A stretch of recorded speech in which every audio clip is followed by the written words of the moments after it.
Vamos a continuar con nuestro taller de predicación expositiva. Vamos al tema número 11. Continuamos con este tema general, preparando un sermón. Hoy estaremos en la exégesis, ya la séptima parte.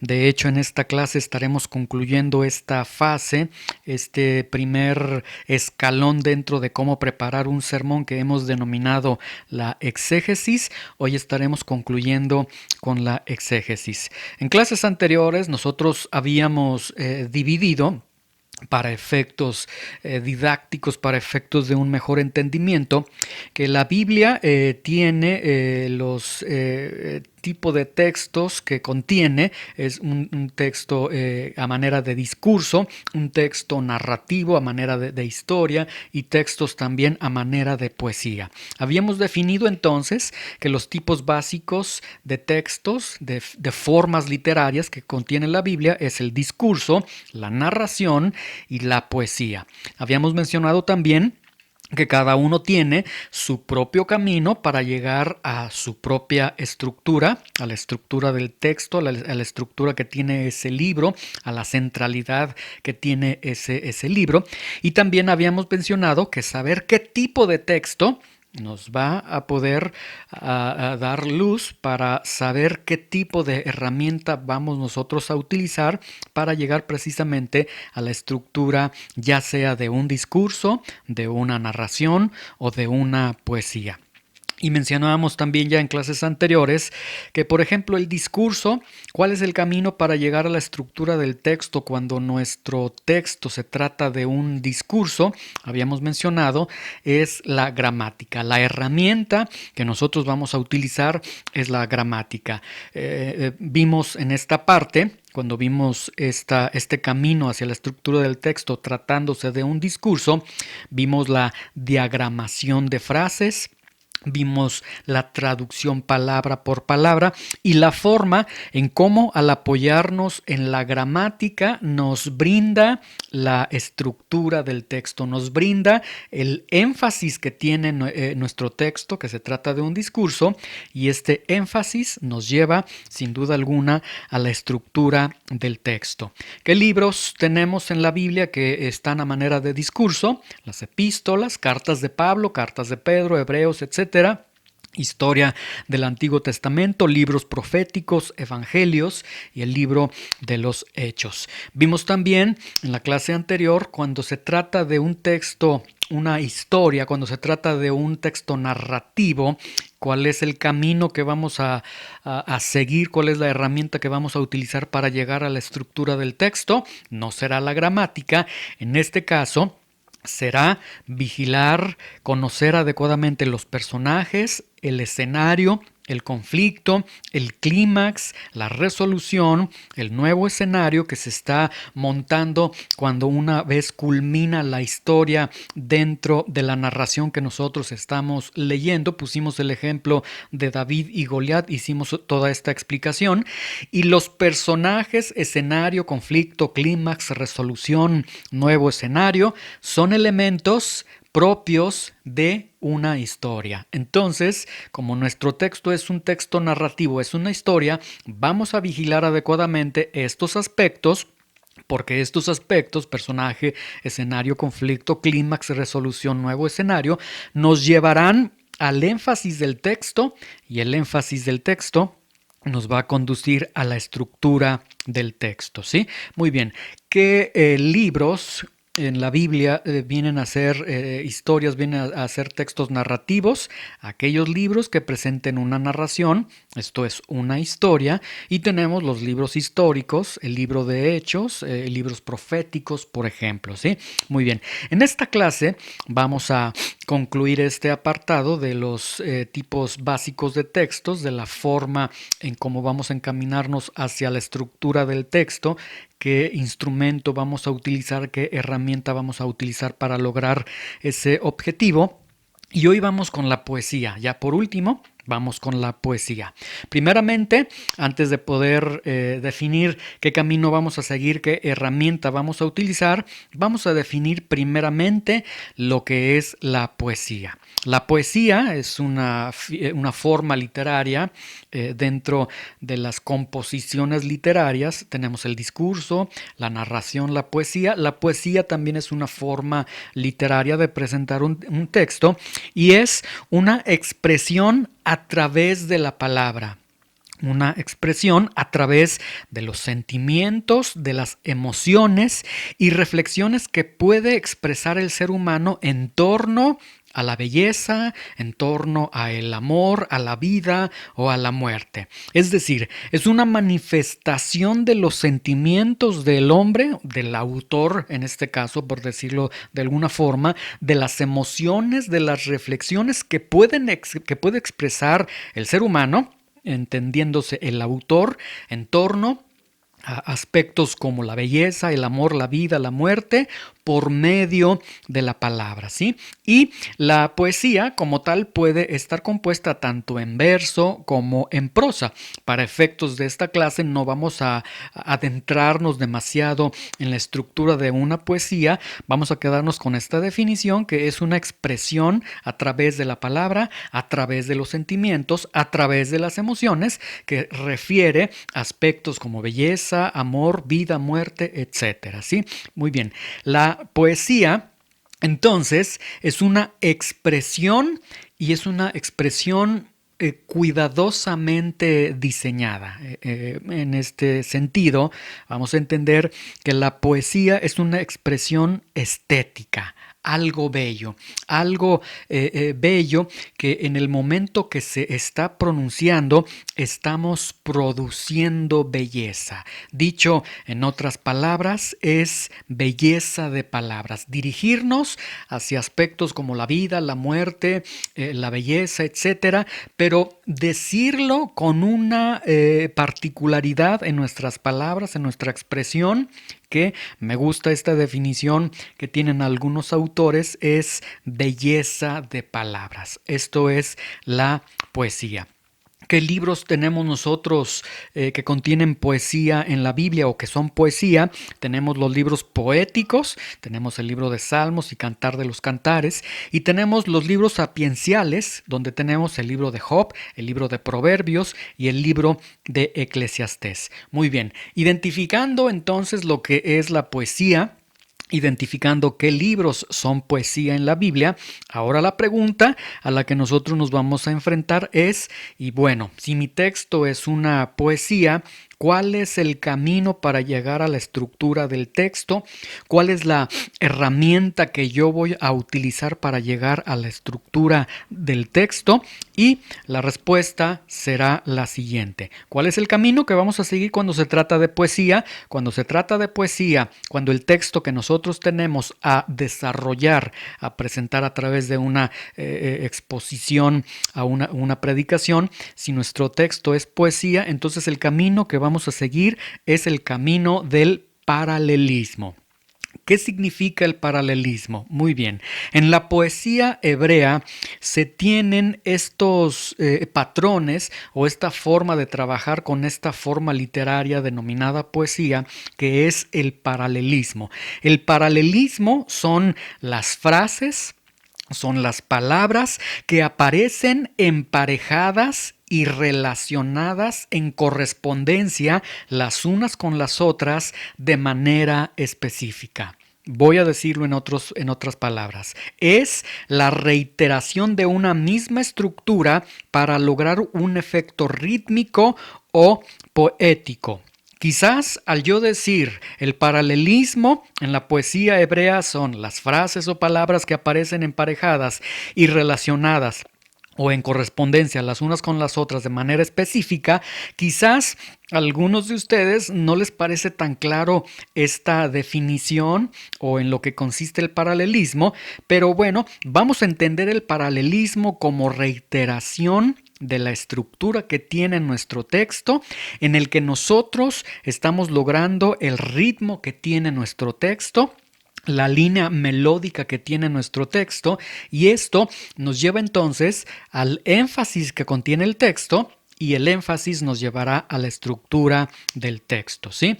Vamos a poner un ejemplo de lo que acabo de decir, un ejemplo de lo que es el paralelismo. Y vamos a comenzar con un ejemplo sencillo, un ejemplo de hecho, un ejemplo secular, ¿sí? Ahora, en unos momentos más, vamos con un texto de la Biblia que sea poesía para poderles mostrar el paralelismo. Vamos al ejemplo.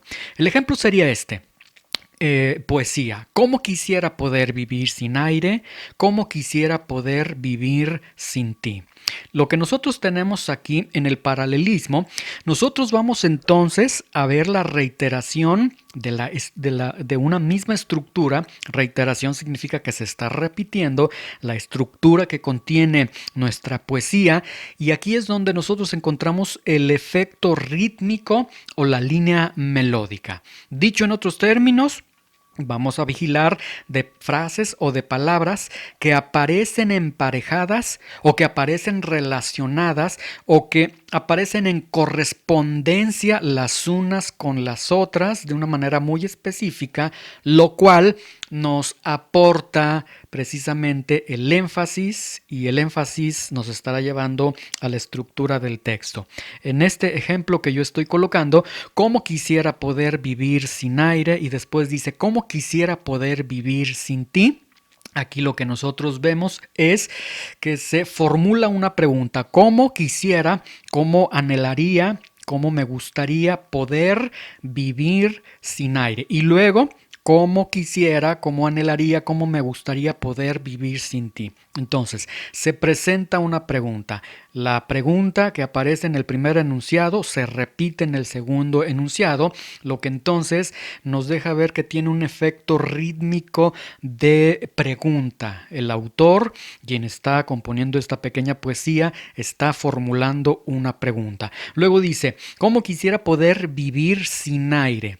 ¿Alguien puede vivir sin aire? Absolutamente nadie puede vivir sin aire. Es decir, aunque yo quisiera vivir sin aire, si vivo sin aire voy a morir. Entonces, tiene esa idea. ¿Cómo quisiera poder vivir sin aire? Es un tanto irónico. Bueno, ¿cómo quisiera poder vivir sin el elemento esencial para poder vivir?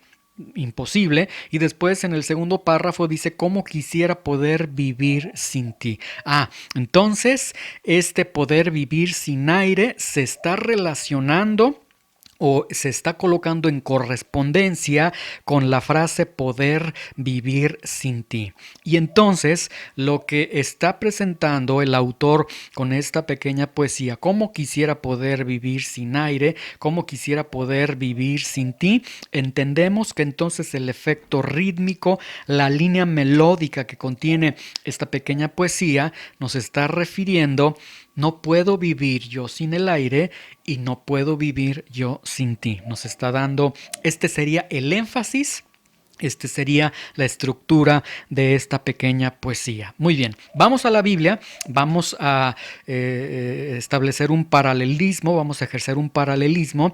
Recuerden, frases o palabras que aparecen emparejadas y relacionadas o en correspondencia las unas con las otras de manera específica, o la reiteración de una misma estructura para lograr un efecto rítmico o poético. Tenemos, por ejemplo, Salmo 1, enteramente el Salmo, versículo 1 al versículo 6, y dice: bienaventurado el varón que no anduvo en consejo de malos, ni estuvo en camino de pecadores, ni en silla de escarnecedores se ha sentado, sino que en la ley de Jehová está su delicia, y en su ley medita de día y de noche. Será como árbol plantado junto a corrientes de aguas, que da su fruto en su tiempo, y su hoja no cae, y todo lo que hace prosperará. No así los malos, que son como el tamo que arrebata el viento. Por tanto, no se levantarán los malos en el juicio, ni los pecadores en la congregación de los justos, porque Jehová conoce el camino de los justos, mas la senda de los malos perecerá. Muy bien, tenemos ante nuestros ojos un texto que sin duda alguna es una poesía. ¿Cómo sabemos que es una poesía? Es belleza en palabras. La expresión, lo que se está pronunciando en el Salmo 1 está lleno de estética, es una belleza en la estructura, en la composición. es sin duda alguna una poesía. Muy bien, vamos entonces a utilizar la herramienta para poder llegar a la estructura del texto. Obviamente esto lo vamos a hacer de una manera muy rápida. No, con esto no estoy diciendo de aquí yo voy a sacar una predicación expositiva del Salmo 1. Quiero presentarles el ejemplo del paralelismo aplicado al Salmo 1, aplicado a una poesía.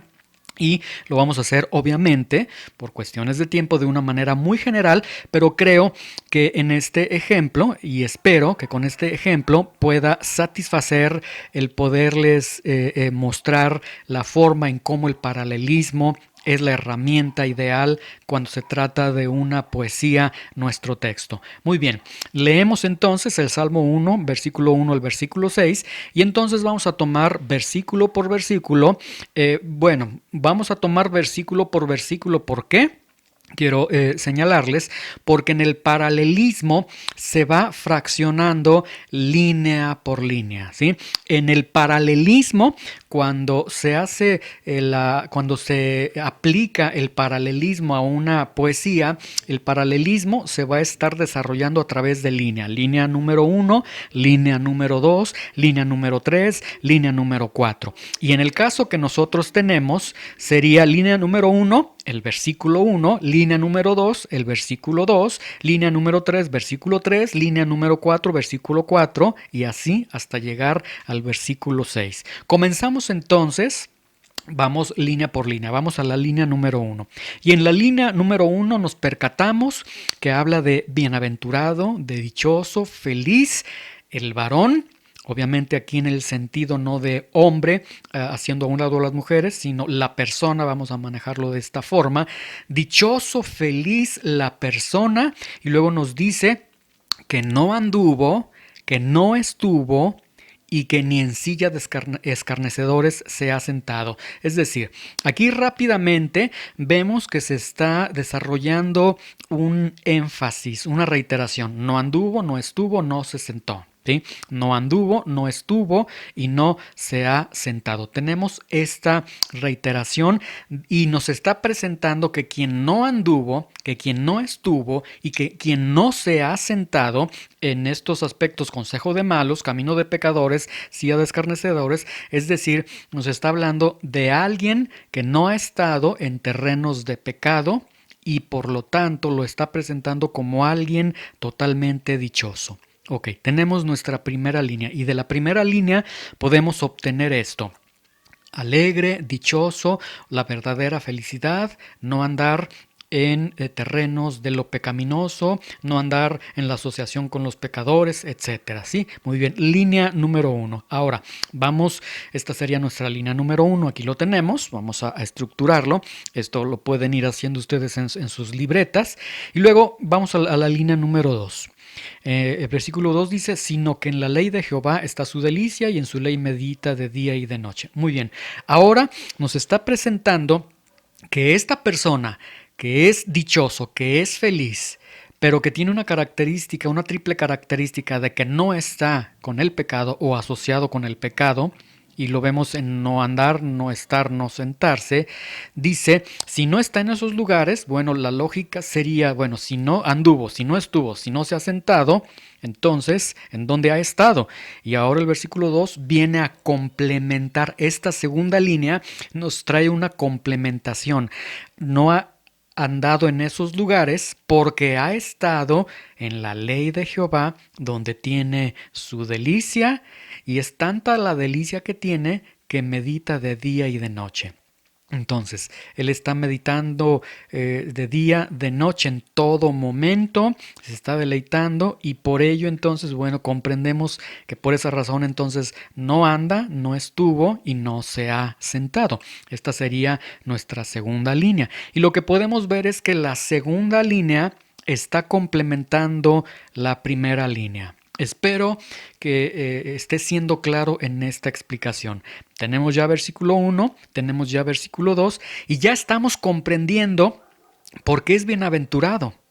Y ya estamos comprendiendo incluso la forma de vida que tiene esta persona que es bienaventurada. Él no anda en consejo de malos, no anda en camino de pecadores, no está en silla de escarnecedores. Él está ocupado en la ley de Jehová, donde tiene su delicia. Es decir, su delicia no está en el placer, en el pecado, su delicia está en la ley de Dios, y de hecho, el tiempo que él desarrolla es en la ley de Dios. De la ley de Dios medita de día y de noche. Muy bien. Ahora vamos a la línea número 3. Será como árbol plantado junto a corrientes de aguas, que da su fruto a su tiempo, y su hoja no cae, y todo lo que hace prosperará. Ahora nos dice, versículo 1 y versículo 2 nos ha descrito, y esta primera línea y esta segunda línea se han relacionado, se han correlacionado, se han correspondido, se han complementado, etcétera.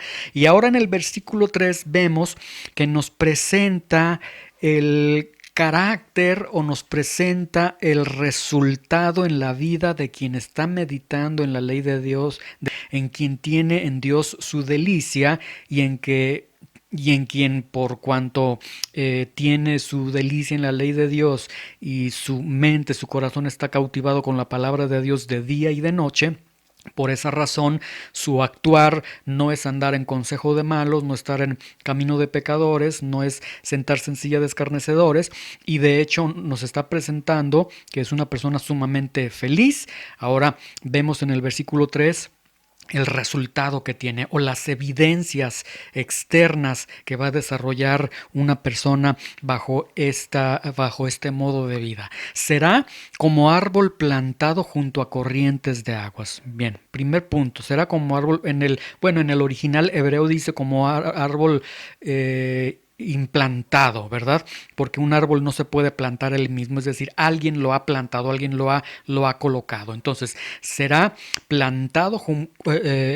como árbol, plantado junto a corrientes de aguas, es decir, cerca del agua que le está produciendo vida.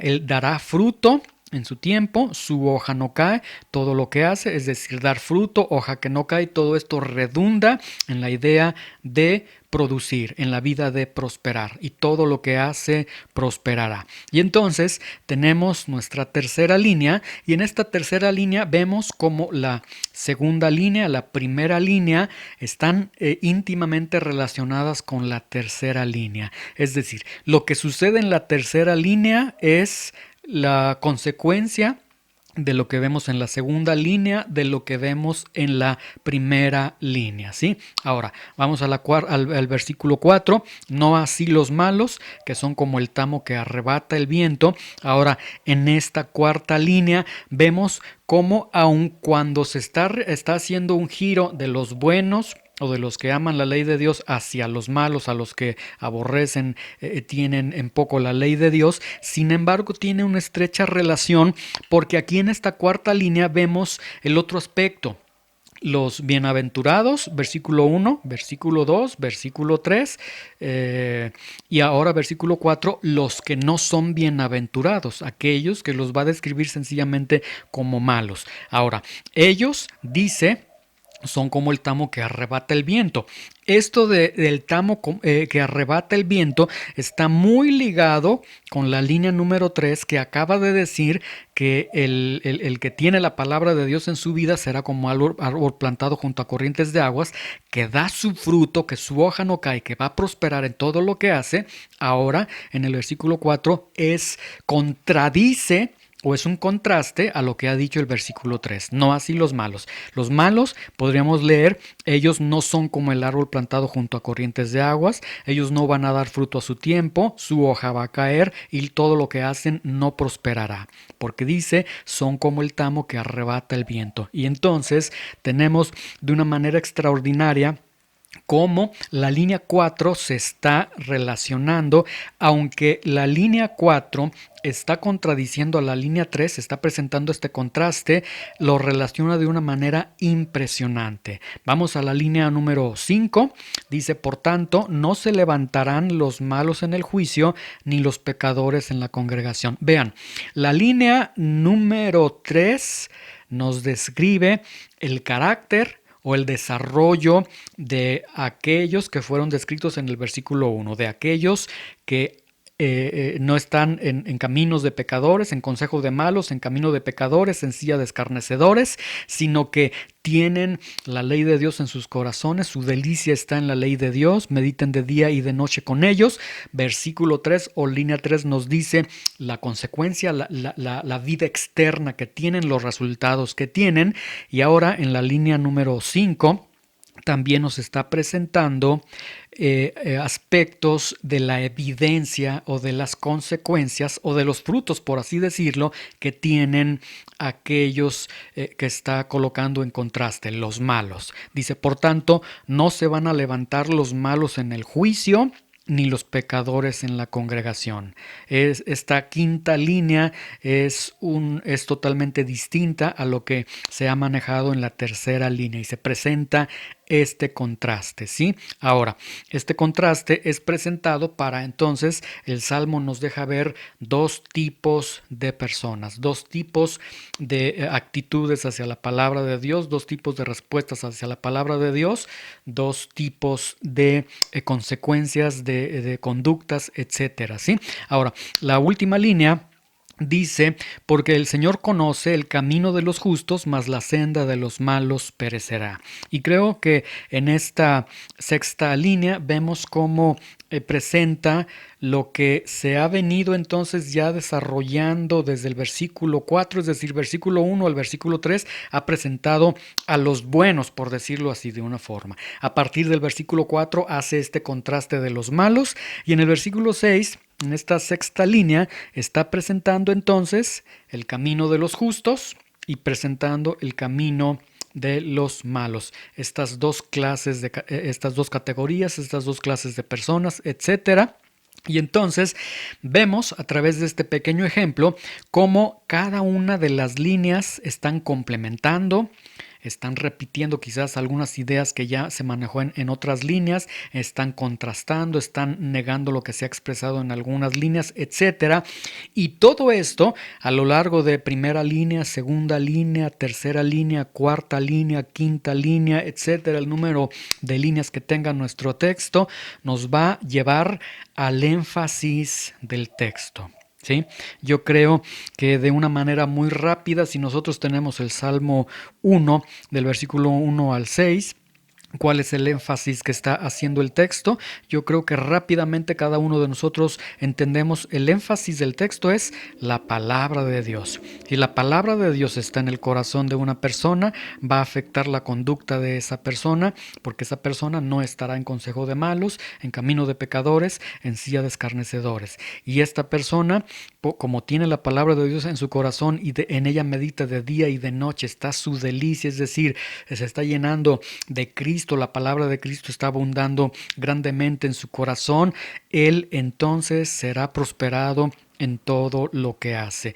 Y luego nos presenta la categoría de los malos, que ellos todo les sale mal, no tienen éxito, su camino es un camino que va hacia la perdición, etcétera, porque no tienen esa luz, no tienen esa guía, están bajo su propia opinión. Dice el libro de Proverbios que hay quienes caminan en su propio camino, pero es camino de muerte, etcétera.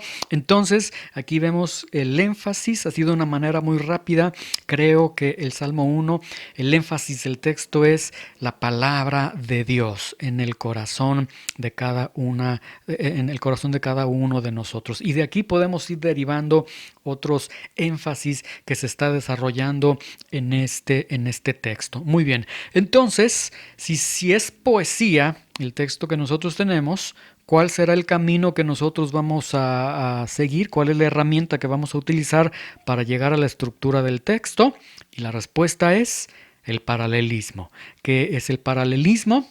Bueno, es el línea por línea ver qué se está repitiendo, qué se está negando, qué se está contrastando, qué se está anunciando, qué es el punto que nuevamente está señalando, etcétera. Todo este paralelismo que espero haya quedado el ejemplo que puse hace unos segundos. Entonces, a través de este paralelismo, nosotros vamos a poder llegar al énfasis del texto y por lo tanto estaremos llegando a la estructura del texto. Muy bien, entonces, tipos básicos de textos: el discurso, la narración, la poesía. Recuerden, cada uno tiene su propio camino para llegar a la estructura.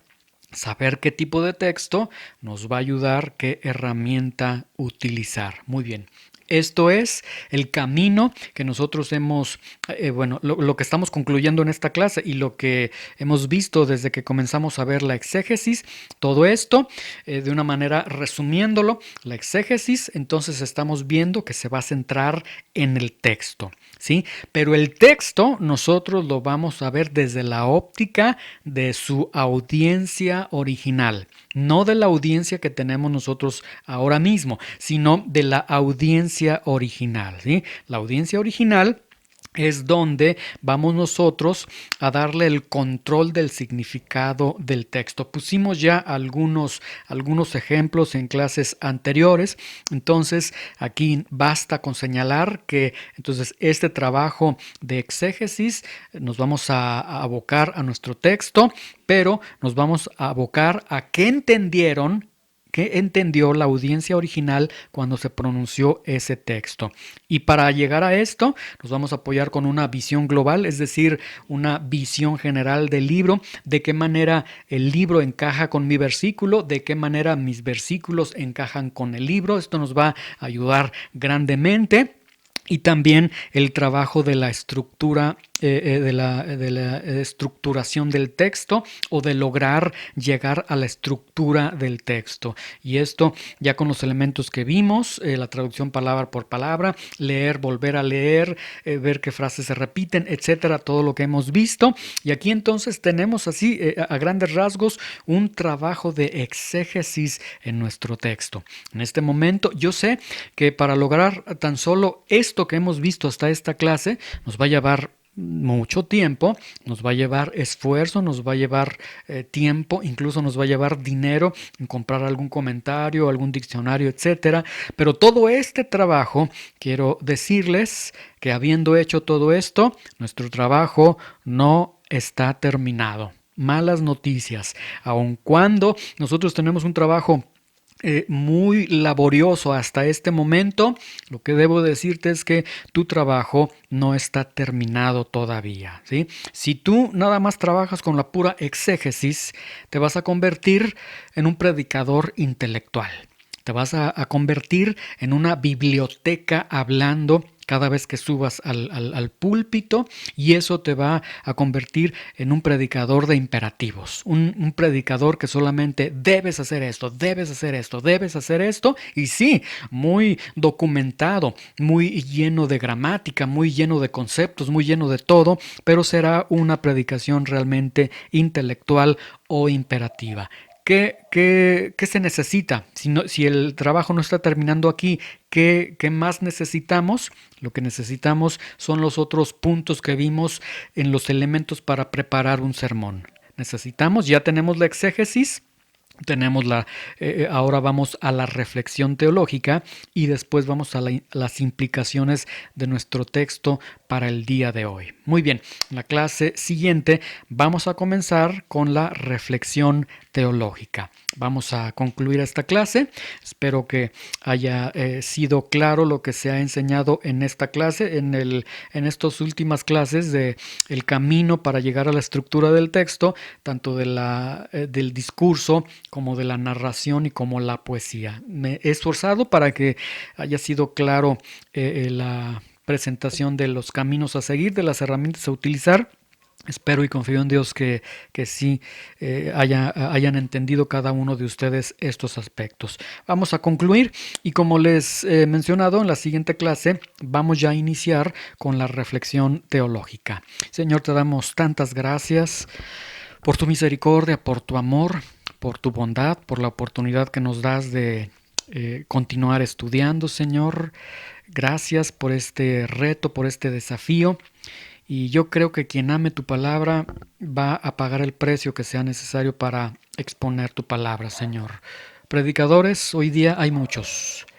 Y de esos muchos hay motivadores, hay predicadores que no saben ni lo que están predicando. Es decir, heraldos hay muchos, Señor. Es muy sencillo que cualquier persona se levante, y tristemente se levantan en púlpitos de iglesias y hablan lo que ni siquiera están entendiendo o están peor torciendo tu palabra. Pero este taller, Señor, que nosotros estamos tomando es para abrazar esta responsabilidad y trazar adecuadamente tu palabra, Señor.